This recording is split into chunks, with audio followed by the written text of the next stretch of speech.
Hello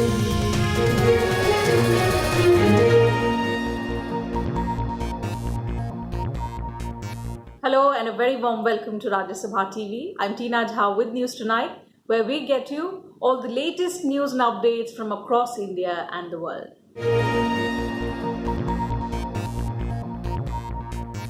Maintaining its steady improvement, India's recovery rate on Tuesday reached 41.6%, its highest so far. Also, the death rate among confirmed cases has significantly reduced to 2.87% compared to 3.3% on the 15th of April. Compared to the global average for case fatality, which is presently around 6.45%, India's fatality rate is among the lowest in the world. However, the government has once again reiterated that people must follow appropriate behavior to prevent the spread of COVID-19.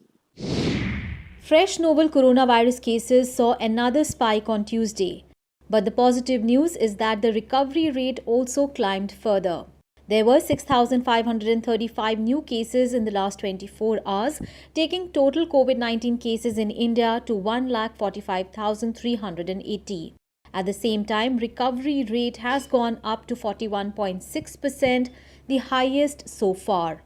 While active cases number 80,722 in the country, 60,490 people have been cured. 4,167 have died due to the lethal infection. कि field में efforts करने की वजह से वह lockdown के इस present time में बढ़कर 41.61% हो चुका है. हमारा fatality rate is one among the lowest in the world और वह 3.3% से घटते हुए अब करीब 2.87% हो चुका है. अगर वर्ल्ड में 69.9 केसेस पर लाख पॉपुलेशन रिपोर्ट हुए हैं तो इंडिया में वह करीब 10.7 केसेस पर लाख पॉपुलेशन रिपोर्ट हुए हैं. 4.5 केसेस डेथ जो है पर लाख पॉपुलेशन रिपोर्ट हुई हैं आज तक, तो इंडिया में वह करीब 0.3 डेथ पर लाख पॉपुलेशन रिपोर्ट हुई है. जबकि उसके कंपैरिजन में और देशों से अगर हम कंपेयर करें तो पाते हैं कि एज हाई एज 81 डेथ्स पर लाख पॉपुलेशन भी कुछ देशों में रिपोर्ट हुई हैं. At 52,667, Maharashtra has the maximum number of cases of COVID-19. Cases in Tamil Nadu have gone up to 17,082. Gujarat has 14,460 cases so far. 14,465 cases of coronavirus are in the national capital. All four states account for 68% of the coronavirus cases in the country. The fresh wave of infections is traced to returning migrant workers in several states, including the Northeast. Assam on Monday recorded the single biggest spike in a day with 147 new cases, taking the state's tally to 595 cases. Assam recorded its first positive case on 31st of March.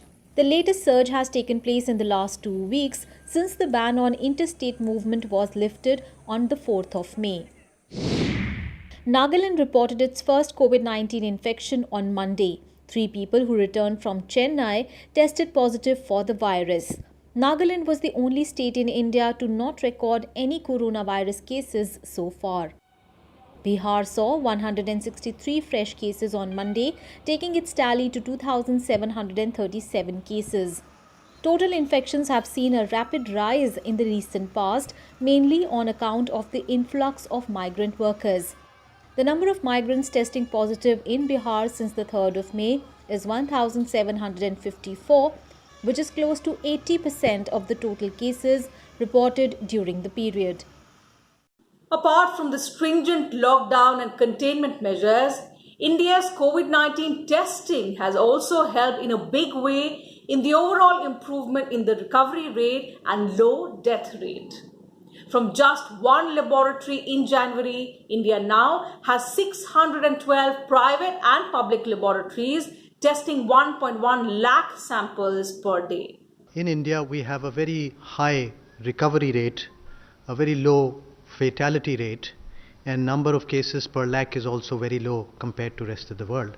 And we've also ramped up testing. So these are the 4 actual pillars as far as tackling this disease is concerned. We had a very intelligent and a calibrated testing strategy, which was responsible for testing the right people, not over-testing, not under-testing. Today, as we speak, we have about 612 labs, out of which 480 are public labs and 182 are private labs. Prime Minister Narendra Modi will have his first virtual bilateral summit amidst the coronavirus pandemic. The summit will see Prime Minister Modi in video conference with his Australian counterpart Scott Morrison. Major agreements like one on mutual logistical support, medical equipments, as well as supply of rare earth and minerals may be signed between the two countries. The virtual summit between India and Australia is important given the fact that both countries are part of the Quad with Japan and USA. They also have 2+2 meet arrangement at secretary level between foreign and defense secretaries. My colleague Akhilesh Suman now joins us on News Tonight for more details on that story. Good evening, Akhilesh. Tell us about the significance of this first virtual bilateral summit that the Prime Minister is going to be part of. This virtual summit between Prime Minister Narendra Modi and Australian Prime Minister Scott Morrison is very important. You know, India and Australia have been talking about enhancing the relationship for a long time. And it was decided in a 2+2 meeting between foreign and defense secretaries last year. And this is the culmination of that meeting. But given the fact that China is trying to flex muscles with every country in the world, and the way, Chinese are trying to, intrude into Indian territory now in Ladakh area, and China has also threatened Australia with a heavy tariff against Australian export to China. So in that situation, India and Australia are trying to devise a way so that both countries should not be dependent on China for a strategic supply chain and other logistical issues. And in that way, this summit is very important, in this point of time. All right, Akhilesh, thank you for joining us with those inputs. On the second day of resumption of domestic flight services in the country, Andhra Pradesh resumed operations on 2 airports in the state. The first flight from Bengaluru landed in Vijayawada early this morning with 79 passengers. Visakhapatnam is also beginning operations today, handling flights from Hyderabad, Bengaluru and also Delhi. Flight operations will commence in cyclone-hit West Bengal from the 28th of May.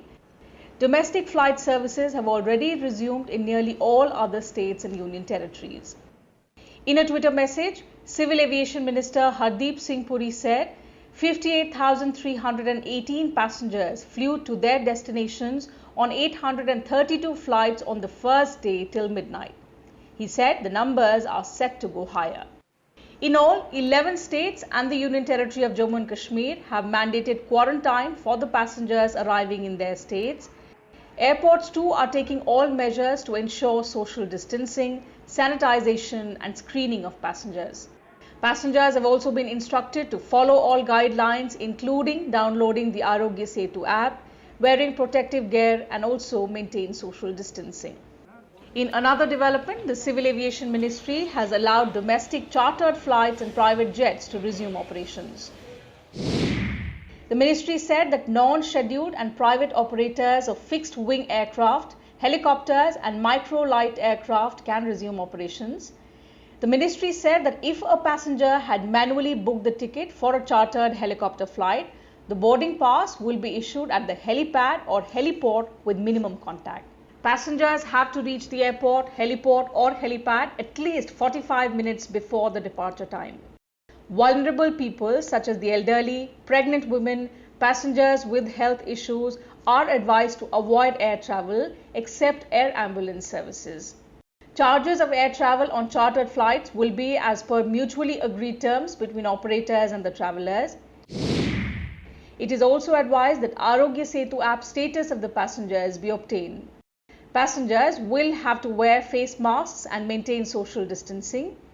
In case of medical ambulance flights, patients' medical certificate necessitating air travel will also be required. External Affairs Minister S. Jaishankar on Tuesday reviewed the Vande Bharat mission. The meeting was aimed to ramp up the repatriation exercise and also increase its efficiency. As Jaishankar said on Twitter that the agenda was to expand phase 2 of the mission that is currently underway to cover 1 lakh passengers from 60 countries. He said preparations for the third phase were also discussed. The minister added that arrangements are being made for amnesty beneficiaries in the Gulf. He informed that the Navy will bring back Indian fishermen from Iran in June. As Jaishankar also added that Air India will shift to direct ticketing to facilitate bookings abroad. The centre is also working with state governments to efficiently use cumulative quarantine capacity. The MEA recently extended the second phase of the mission till 13 June. Major focus of this phase will be to bring back those Indians who are trapped in Gulf countries and who have got amnesty from law to come back to India. So estimated 150 flights might be used to bring back Indians from Gulf countries in this phase. Other than that, there are so many Indian fishermen who are still trapped in Iran. In the month of June, they may be taken back to India by naval ships. Air India booking might be made direct, and anyone can book the Air India ticket directly from abroad. And the fourth thing, that coordination with the state governments will be made for creating cumulative facilities for quarantine. On the first day of second plus phase of Vande Bharat mission on Tuesday, 323 Indians returned from Birmingham to Amritsar via Delhi. 8 special flights are bringing home over 1,400 Indian nationals from UAE on Tuesday. These flights include Abu Dhabi to Delhi, Dubai to Kochi, Dubai to Kannur, Abu Dhabi to Trivandrum, among others. Apart from this, 150 Indians arrived in Ahmedabad from Singapore at around 6:45 am. The government has also added 140 flights from Gulf countries in this phase. These flights are expected to bring back 23,000 Indian nationals stranded abroad. Got started here due to the Indian lockdown. I contacted Indian Embassy, and the first secretary madam really helped me a lot, and she was really always on the call. She helped me. She told that it is not in my hand, but I will try my best. So that was the biggest heart-touching sentence that I heard in this really stuck down moment. And I'm really thankful to the Indian Embassy. The Delhi government has said it has sent 241,000 people back to their home states in 196 trains from 7th May until Monday. Addressing an online media briefing, Deputy Chief Minister Manish Sisodia said nearly 1,25,000 people were sent to Bihar, 96,610 to Uttar Pradesh, 3,000 to Jharkhand, 2,500 to West Bengal and 2,100 to Madhya Pradesh. He said the Delhi government paid train fares in most cases. Till 25th May, Indian Railways operationalized 3,274 Shramik special trains to transport migrant workers to their home states. Over 44 lakh passengers reached their destinations by these trains. The government said the IRCTC distributed more than 74 lakh free meals and over 1 crore water bottles to these travelling migrants. Railway Minister Piyush Goyal has appealed to all states to cooperate with the railways and help their labourer brothers. The railways had started running Shramik special trains from 1st May to move migrants and other persons stranded at different places due to the lockdown. The top 5 states and union territories from where maximum trains originated are Gujarat, Maharashtra, Punjab, Uttar Pradesh and Delhi. In a boost to small businesses, the 3 lakh crore guaranteed emergency credit line has now become operational. The facility was announced recently by the government. Under this, all business enterprises and MSMEs with outstanding loans of up to 25 crore rupees as on 29 February 2020 are eligible for loans. However, the enterprises must have an annual turnover of up to 100 crore rupees in 2019-20. Not only MSMEs but other businesses that fulfill the eligibility can also avail the credit, including Mudra borrowers. The scheme provides a pre-approved limit of up to 20% of outstanding loans as on 29 February to eligible borrowers. The benefit can be availed from banks, financial institutions and non-banking financial companies. The maximum rate of interest for such credit will be 9.25% for banks and financial institutions and 14% for NBFCs. The scheme allows a one-year moratorium on the principal amount, but interest is payable during the period. The Bihar School Examination Board Class 10 results were declared today. Himanshu Raj topped the examination, securing 96.2% marks, while a pass percentage of 80.59 was recorded this year. The evaluation of more than 15 lakh 29,000 answer scripts was postponed till the 3rd of May due to the COVID-19 pandemic and the subsequent lockdown. The evaluation began on the 6th of May. The Bihar Board Class 10 exams were held between 17th to 24th of February. Meanwhile, for the first time amid the ongoing lockdown, a state board examination is being held in the country. Lakhs of students appeared for the remaining SSLC, higher secondary and vocational higher secondary exams being conducted by the Kerala board today. The exams will continue till the 30th of May. Several arrangements have been made to ensure there is social distancing and no interaction among the students. Students from containment zones or with family under home quarantine have been given separate seating arrangement. Special arrangements were also made for students who have come to Kerala from other states and were quarantined. The guidelines say every teacher has to wear both face masks and gloves, while every student has to wear face masks. After the exam, the answer sheets would be kept in the exam centers for 7 days and the fire force will disinfect the schools. Students have been asked not to share water, pen or anything with any other student during the examination. Students must also undergo thermal screening before being allowed inside the examination hall. Separate seating arrangements have been made for those who might show few symptoms. Students who missed their exams in May will be allowed to reappear for the exams during Save a Year exam, which will be held later.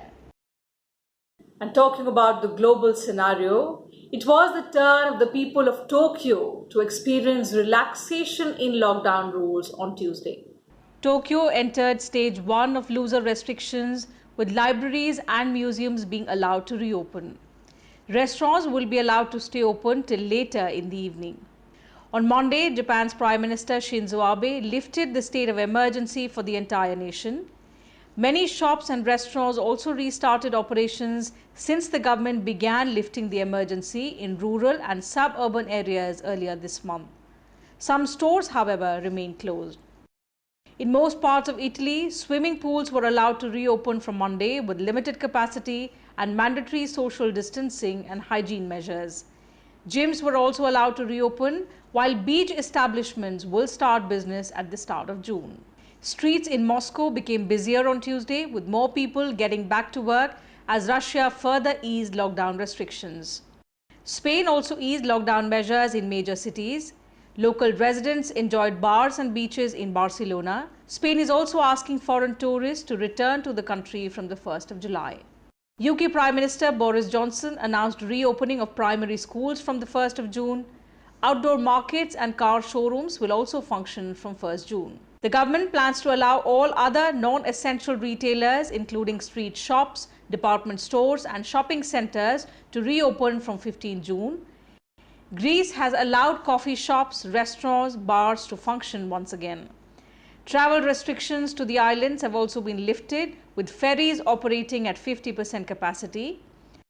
French President Emmanuel Macron has assured that his government will increase its support for the automobile industry massively in an attempt to mitigate the financial impact of the coronavirus pandemic.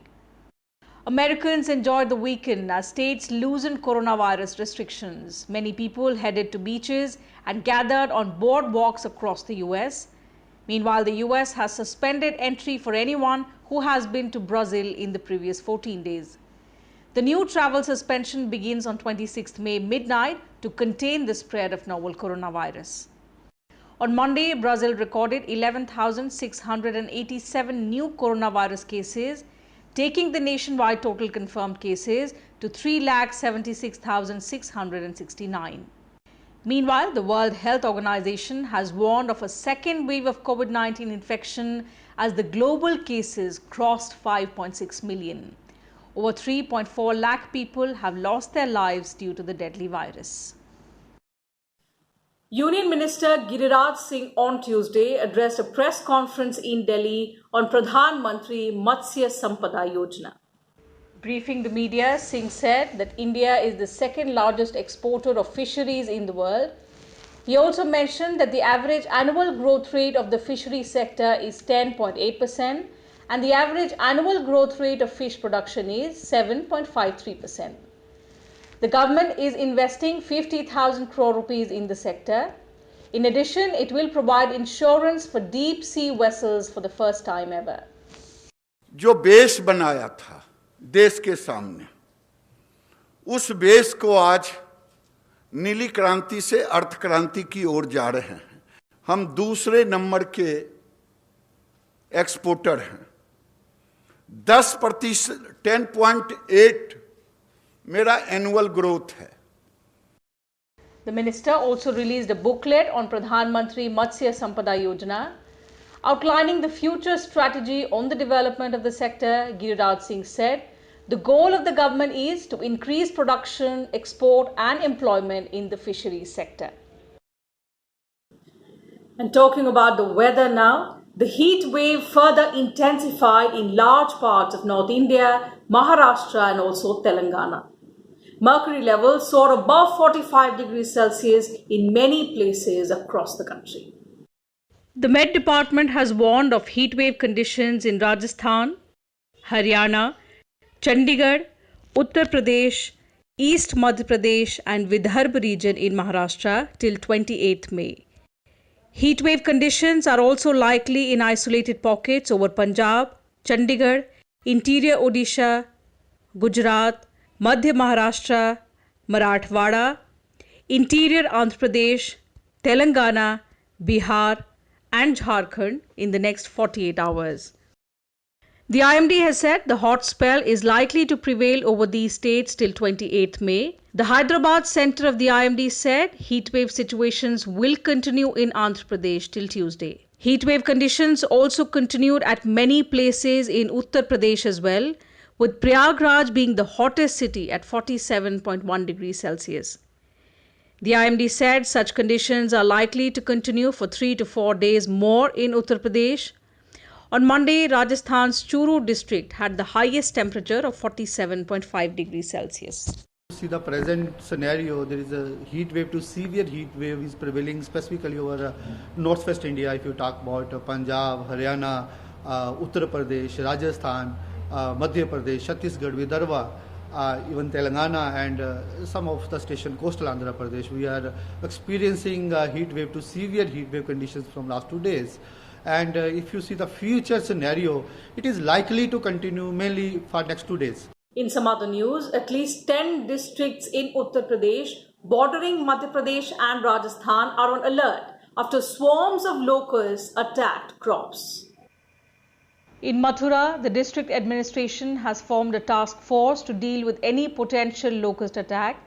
The administration decided to go for early preparation in view of the growing threat. The migratory pests have so far invaded 4 to 5 villages in eastern Maharashtra. The district and agriculture department personnel have initiated chemical spraying on crops and vegetation. After crossing Pakistan, swarms of locusts entered India through Rajasthan on 11th April. On Monday, locusts also entered residential areas of the Jaipur city. The Union Environment Ministry had warned in a statement last week that the locust swarms had entered Rajasthan, Punjab, Haryana and Madhya Pradesh. There is an alert for national capital Delhi as well. And that's it from us in this bulletin. Thank you very much for your time. Take care of yourselves, your families, and don't forget to take the necessary precautions as is being repeatedly advised by the government. Good night.